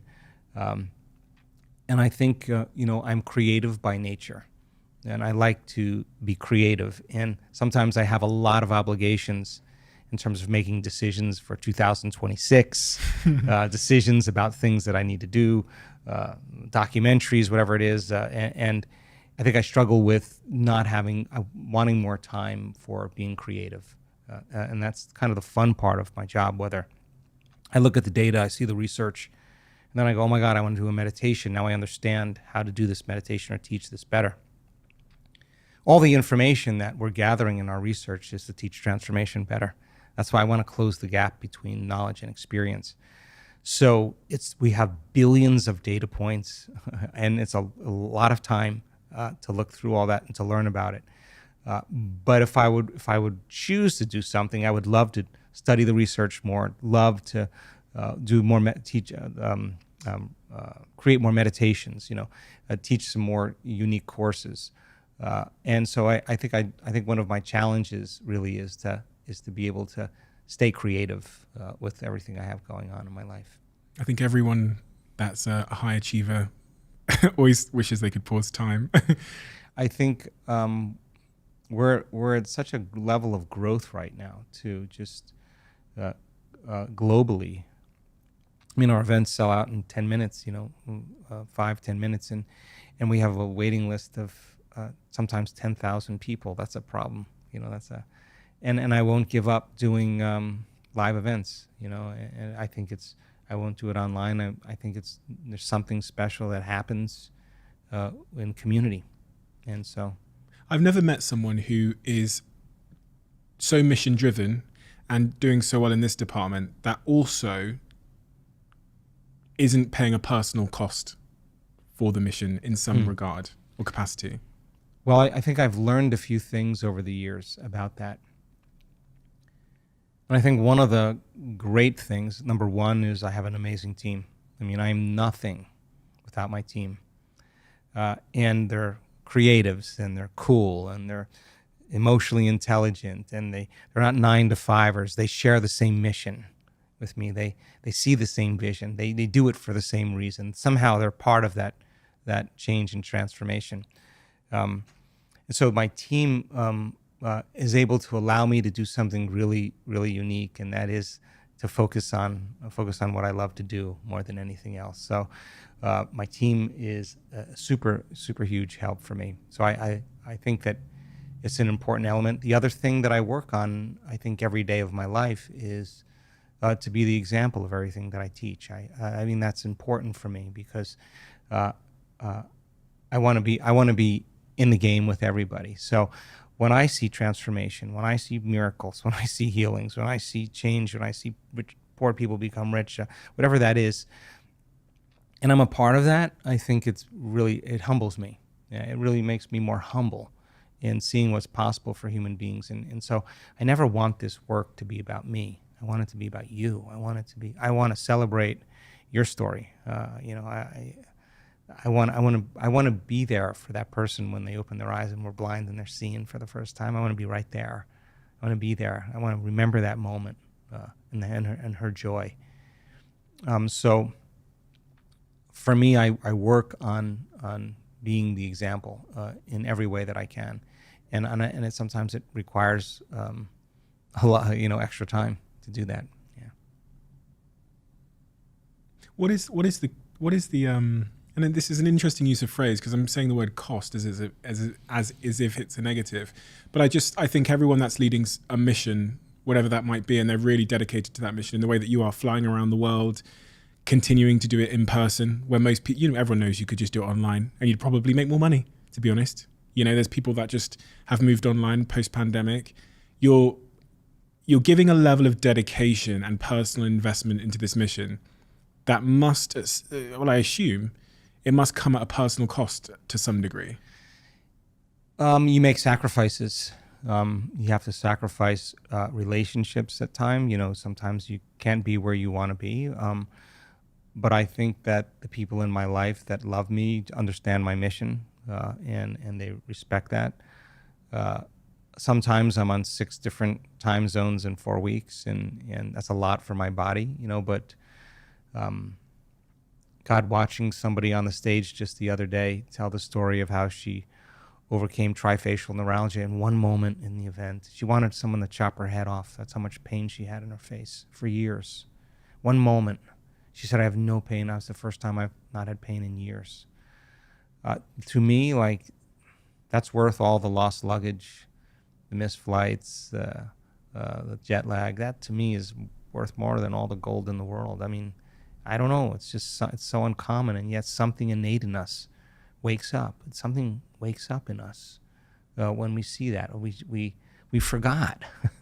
We forgot, and somehow we remember. So you ask my staff, what is the greatest part of their job? They'll tell you being a part of transformation, being a part of it, being a part of that. So there is a cost always. And at the same time, I really work on figuring out ways to do things better. I mean, I think that's one of the things I love about myself is just learning from my experience, learning from my past. And I think experience is the greatest professor.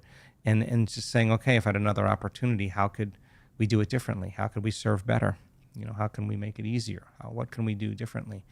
And again, I just have a great team that's super committed to whether they're running events, whether they're creating logos, whether they're doing a brand, whether they're managing the website, whatever they're, running them, composing music with me for meditations, or doing research. We just have really people that share that same mission. And I think changing individuals one by one to somehow make a change in the world, being a part of that's pretty cool. Was there a catalyst moment in your life that sent you more so in this direction? Sure. I mean, I got run over by a truck in a triathlon in 1986 in Palm Springs, California. And I broke 6 vertebrae in my spine. And I had bone fragments on my spinal cord, and I had the neural arch of T8 compressing on the cord. So the typical prognosis for that, is Harrington rod surgery. They put these long stainless steel rods in your spine. So in my case, it would be from the base of my neck to the base of my spine, stabilize the entire spine. And I just had 4 opinions from 4 of the leading surgeons in Southern California, and I was in my 20s, and I just couldn't imagine myself living on addictive medications or not being able to do whatever I love to do physically. So I decided not to have the surgery. I just went against the opinions of the experts, and I just thought maybe there's a way that my mind could heal my body. And so that started my journey, and somehow it worked. So I've been spending the rest of my life studying that. Had that not happened, do you think you would have gone in a different direction? Sure, absolutely. Absolutely, yeah. What if the worst thing that happened to you was the best thing that happened to you? I don't know. And that starts this you create this belief in your mind that you can heal yourself using your mind. Well, it was kind of crazy because I think when you're faced with crisis, like in a situation like this, we tend to focus on the worst thing that could happen instead of the best thing that could happen. And that's because of the hormones of stress and emergency. You always prepare for the worst. Better chances of survival if you think about the worst. So it took an enormous amount of energy for me to stop that, to stop thinking that way and stop feeling that way. 6.5 weeks of a dark night of the soul, I would say, because I couldn't get my brain to do what I wanted it to do. Even though I theoretically and understood it, I just kept defaulting. And I spent hours. And finally, I was able to kind of get control over it. And then as soon as I started noticing some changes in my body, the moment I started feeling my limbs again, and the moment I started noticing I was moving a little better, I knew somehow I was having an effect, and that's the moment it all changed for me.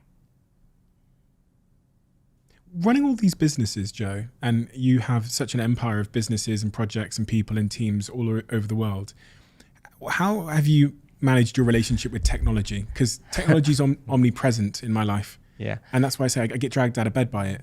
Stephen, I never planned on doing any of this. I never planned on doing any of this.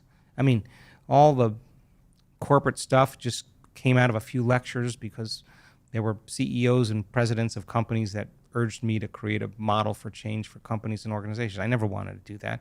I never wanted to do Inner Health Coalition with doctors, just our community. There's an emergent consciousness that says, please do that. So we're working on, in the same vein of the same mission, giving people, our community, listening to our community and creating, more of that for people. I don't have any difficulty if it's part of the mission to do any of those things. If I were just doing my events and that's it, and we could just do that, my life would be a whole lot simpler. But all these other things that we're doing now, in terms of, they also bear a lot of fruit. I mean, the research that we're doing right now is I can say right now, Stephen, that what we're doing is no longer pseudoscience. I can say that now. It's no longer pseudoscience. I can say that in 7 days, your body can make a pharmacy of chemicals that work better than any drug. I can tell you that one intervention called meditation can change a host of different health conditions. There's no drug that does that. So if I weigh all those different things that I have to evolve in some way against the effects it's producing, it's always, for me, worth the effort. Are you happy? Yeah. What does that mean? That I don't need anyone or anything to make me happy. That's your definition of happiness? I think, yeah. I mean, if you have a kind of a freedom of expression without any real limitation, and you're comfortable with you, and you love what you're doing, and you feel good about it. And sure, I mean, I'm always in the river of change. I'm always looking for blind spots. I'm always working on evolving who I am. I always want to evolve my experience. I always want to look to see if it serves me. Do you have sad days? I have days where I'm overwhelmed by just everything. And what are the symptoms of that overwhelm? It takes me a little bit to focus my attention again. Just too many things I have to think about. So I have to take a little time and get centered and organized. But do I have sad days? I don't know. Sad. I don't really know sad, but kind of days where I'm kind of introspective without needing much emotion. Yeah, I have those days, yeah. If this were to be your last day on Earth, Joe. Wow. and there was just a central message that the millions of people, that could be listening right now, you felt that they needed to hear, that would serve them the best and serve us collectively the best, what might that central message be? It's important for people to believe in themselves. I think it's really important for people to remember that they're the creators on some level, and they have a hand in creating in their life, and that possibility is something that they should always keep their mind open to. I think that we're greater than we think. We're more powerful than we know, more unlimited than we could ever dream. Do you realize how many people you've helped? Gosh, I don't know. Maybe. You must be moved by the feedback you get, because I was reading through testimonials and messages and all the top comments and stuff, and it's really, really profound stuff, and it's hard to imagine a world where that doesn't touch, sit with you, for better or for worse. People stop me a lot of times, and I'll be somewhere and they'll say, hey, I know you hear this a lot, but you really helped me, or you really changed my life. And I always say to them, I never get tired of the story. It's the feedback for me that inspires me to keep doing what I'm doing. So I love the stories. I love those. I love to hear them. It challenges many times my own belief about what's possible. So I think I love to celebrate that with people. If this next chapter of your life is successful, if we sit here 10 years from now and you say, Steve, that was a fantastic decade for you, what would have happened in that decade for you to say that? Gosh, we would publish a lot of papers that show how powerful people really are. We would have our own research center where we could do even further studies on cancer, on all different chronic health conditions. We were studying the effects of healing on others, and we have really profound data on that as well. I think that the conversation in healthcare and medicine could change on some level. I mean, the conversations that I'm having with researchers and physicians are not the same conversations I was having just 2 years ago, especially when they look at our data, they kind of fall out of their chair. As an example, a drug study is about 25% causality. 1 in 4 respond, and it's usually, 60 days, 90 days, a year before you see a change. Our data is between 75 and 85% causality. That means 8 out of 10 people are getting a response, and they're not taking anything, no exogenous substance. In other words, their nervous system is producing a pharmacy of chemicals that works better than any drug, right? So I think the conversation around emotional regulation and emotional health could change. That's something that I'm interested in. I think meditation could be something that is a way of life for more people to be healthier and to be happier and to be more whole. When I started this journey, Stephen, you couldn't even say meditation in public. I couldn't say it in certain organizations, corporations, government agencies. It was not allowed, right? Now it's sexy. Now it's cool, right? So demystifying that process, because there's so many colloquialisms and slangs and idioms that have to do with meditation, demystifying that process. We don't teach any traditional meditation. We don't teach anything that's based on culture or religion. We teach meditation based on the data we see, based on the brain scans, based on the HRVs, based on the data that we're collecting. We know the words now. We know the music. We know the timing. We know a lot of things in terms of transformation that has helped us in so many ways. So, what do you think is going to become sexy in 10 years from now that's not sexy now? Like meditation. God, I hope it's not AI. I hope it's not AI. I hope it's something that has to do with the human spirit. Ladies and gentlemen, I'm interrupting this broadcast with a very special announcement. 2 years ago, I started writing a book based on everything I've learned from doing this podcast and meeting all of the incredible people that I've had the privilege of meeting, but also from my career in business, from running my marketing businesses, my software business, my investment fund, and everything else that I've been doing in business and life. And from this, I've created a brand new book called The Diary of a CEO, The 33 Laws for Business and Life. If you want to build something great or become great yourself, like the guests that I've sat here and interviewed, I ask you, please, please, please read these 33 laws.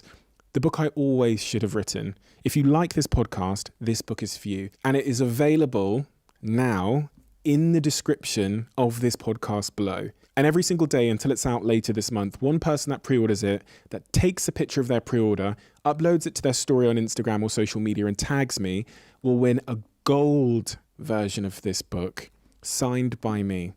And there's only 33 copies of those available. So pre-order it now, tag me on social media when you do, and 33 of you are going to win a very, very special book. For those of you that don't know, this podcast is sponsored by Whoop, a company that I'm a shareholder in, and I'm obsessed with my Whoop. It's glued to my wrist 24/7. And for those of you that don't know, it's essentially a personalized wearable health and fitness coach that helps me to have the best possible health. My Whoop has literally changed my life. Whoop is doing something this month which I'd highly suggest checking out. It's a global community challenge called the Core 4 Challenge. Essentially, they guide you through a set of 4 activities throughout the month of August that are scientifically proven to improve your overall health. I'm giving it a go, and I can't wait to see the impact it has on me, and I highly recommend you to join me with that. So if you're not on Whoop yet, there is no better time to start. If you're a friend of mine, there's a high probability that I've already given you a Whoop because I'm that obsessed with it. It is the thing that I check when I wake up in the morning. It's the first thing that I look at. I want the information on my sleep to then plan my day around. So if you haven't joined Whoop yet, head to join.whoop.com/CEO to get your free Whoop device and your first month free. Try it for free. And if you don't like it after 29 days, they're going to give you your money back. But I have a suspicion that you're going to keep it. Check it out now and let me know how you get on. Send me a DM. Much of your work is now trying to bring people together in 3D. And I saw this as I was on your website earlier on today. I was looking at some of your upcoming initiatives. One in particular was this walk that you're doing, which I found really, really interesting. This is the first ever global walk that will take place on Saturday, September the 23rd, 2023, this year. All the details are at walkforthe.world, so www.walkforthe.world. And I was reading about why you're doing this.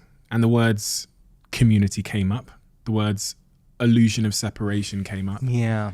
I think, if you study the peace gathering projects that have been done, peer-reviewed articles of peace gathering projects, when people come into a community, they meditate on peace, a city. The crime rates go down, violence goes down, car crashes, car accidents go down, economic growth goes up. Somehow there's a change in the collective. But when the meditation ends and the peace gathering project ends, the crime rate returns back to the same. The car accidents and the violence return back to the same ceiling value as it was before. It's not enough to just pray. It's time to be the prayer, right? So walking meditation we do in our community, and we do a lot of them because you got to be able to walk as it. You got to be able to do it with your eyes open. Doing it with your eyes closed is a practice so you can do it with your eyes open, so you can demonstrate it. Demonstrate peace, demonstrate love, demonstrate change for the world. And so the walking meditations, there's 4 types of meditations. There's a seated meditation. We do a lot of that, and that's traditional. There's a standing and a walking meditation, and there's a lying down meditation. And we teach all of those. But the standing and walking meditation is a great way to stand up for the world and decide if I change and have enough of us change, we could actually change the world. So the meditation starts with our eyes closed, standing up with our eyes closed and getting into an altered state. Music changes, we open our eyes and we walk as that change. We embody that change. We live that change. We think about what we're going to leave behind for a new world. What if I change? What would be, am I part of the whole? Could I affect the whole? And so a person walks for a period of time, they stop again, they close their eyes, they recalibrate, they get back in that feeling, they open their eyes and they walk again. And so walking meditation is a great way for thousands and thousands of people from around the world to walk for change in the world. And we have such compelling data about collective networks of observers. with brain and heart coherence, that somehow when you have a random event generator in our ballrooms and people change their state and they have an intention, that random events become less random and more intentional. In other words, a machine that's programmed to toss a coin 1,000 times a second, multiple times a second. The more you toss a coin, the more you're going to get 50-50, right? So if you have a machine in the room and nobody's in the room, you see just kind of this line stay right around the 50-50 mark. But when you fill that room with people and they change their state and they have an intention, all of a sudden you see that line break way out of normal. And a programmed machine that's normally flipping zeros and ones starts behaving very differently. It tells us that collective networks begin to determine reality. And it's not the number of people. It's not the amount of energy. You can have entropic energy. It's the most coherent group of people. So if we come together on one day, and this will be one of many walks, you leave everything behind. Bring your family, bring your friends, bring your coworkers, bring your neighbors. You never have to have done a meditation before. We'll guide people through it. We'll give them the MP3 file. And we have just over 800 or 900 cities now from around the world that are from people from around the world that are participating.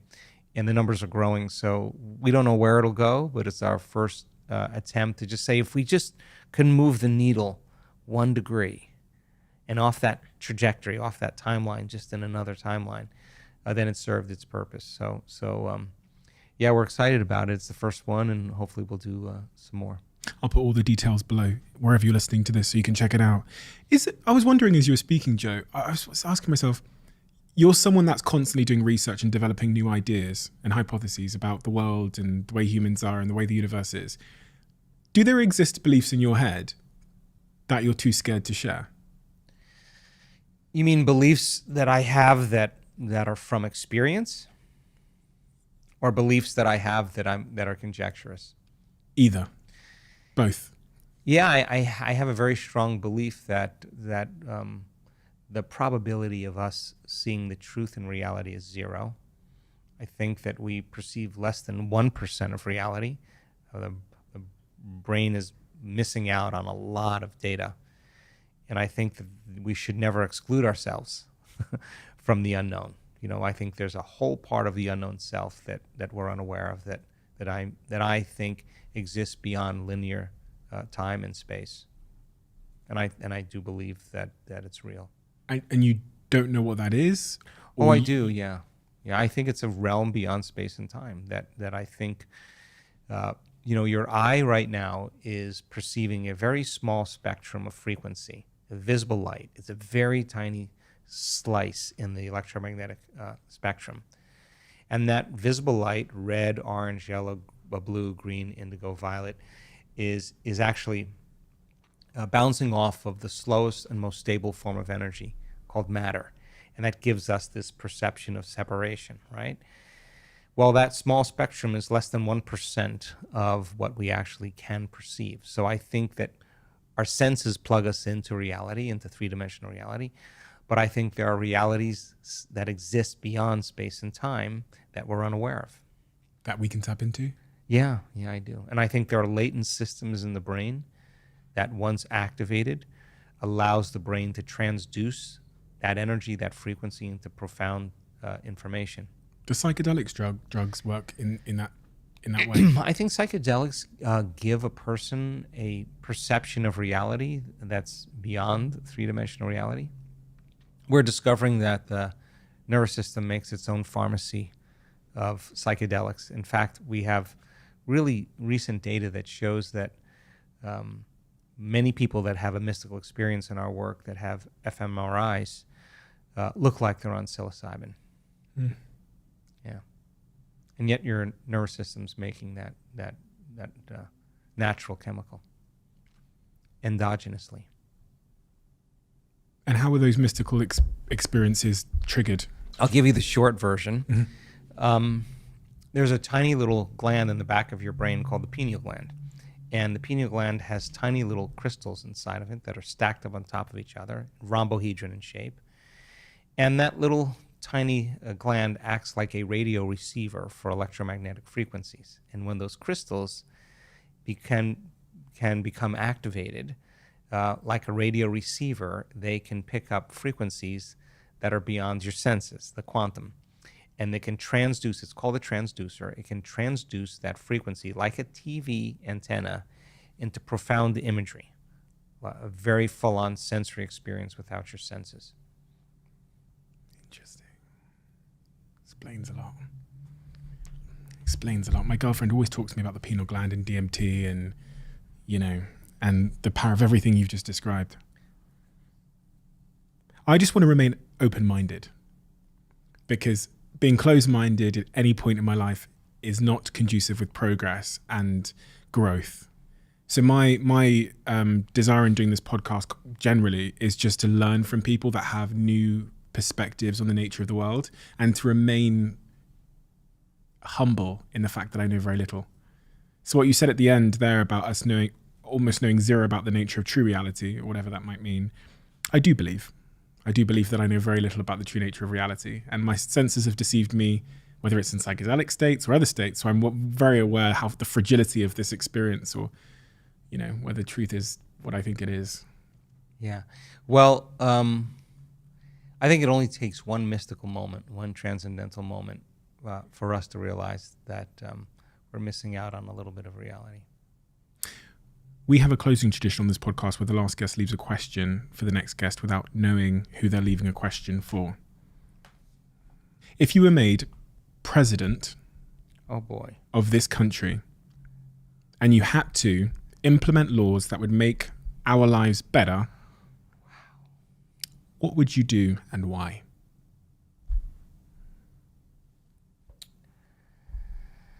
Wow, where do we start?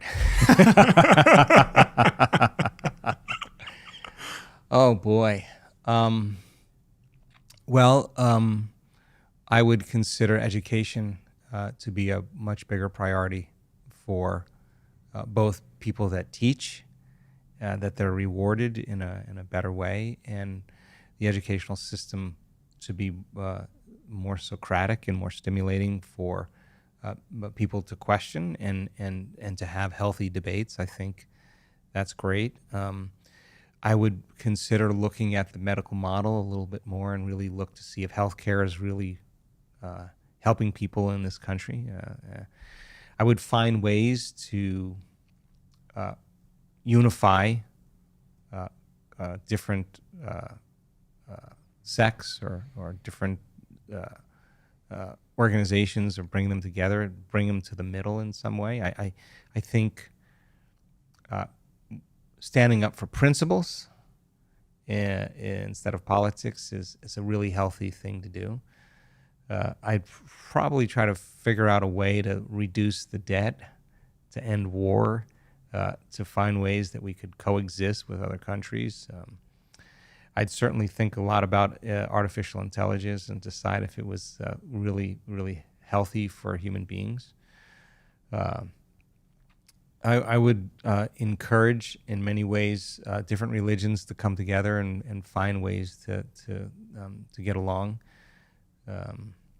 I would spend a lot of time with regenerative agriculture and bringing life back to the soil and back to the earth, and figuring out ways to help the oceans and species that are passing, and to address healthy food. Food that is good for people, that is medicine for people. Joe, thank you for your work, and thank you on behalf of all the people, the millions of people all around the world that you're clearly helping without really even knowing it. I've never seen such profound testimonials in anything I've ever seen. And also, the reason why I actually have this on the table isn't because you asked to promote me. I think your team actually said I didn't need to put it on the table, but it's because one of our members of our team, their elderly relative has been going through a lot of pain and struggle in their lives, and they read your book, and it really, really helped them this week. Ah, that's great. So they asked if I could get it signed on behalf of them. Absolutely. Which I think is a testament to the impact you're having on people. So thank you so much, Joe. It's an honor. No, thank you, Stephen, for all the work you do also. I appreciate it. It's funny, every year around this time of year, for whatever reason, I go on a little bit of a psychological shift. And that psychological shift, I think, is somewhat inspired by summer, but it's also inspired by the fact that I want to feel strong in this season of life. And as I age, strength training is my number one form of training. And the question becomes, how do you build muscle and how do you become strong in terms of supplementation? And this is where Huel's nutritionally complete protein product is my best friend for a couple of reasons. One, it tastes better than any protein product I've ever tried. Two, in terms of the nutritionally complete aspect, it has the vitamin and minerals you need. It's about 100 calories, so it's incredibly light, but it also packs over 20 grams of protein into every serving. Try the salted caramel flavor. It is the bomb, and let me know how you get it.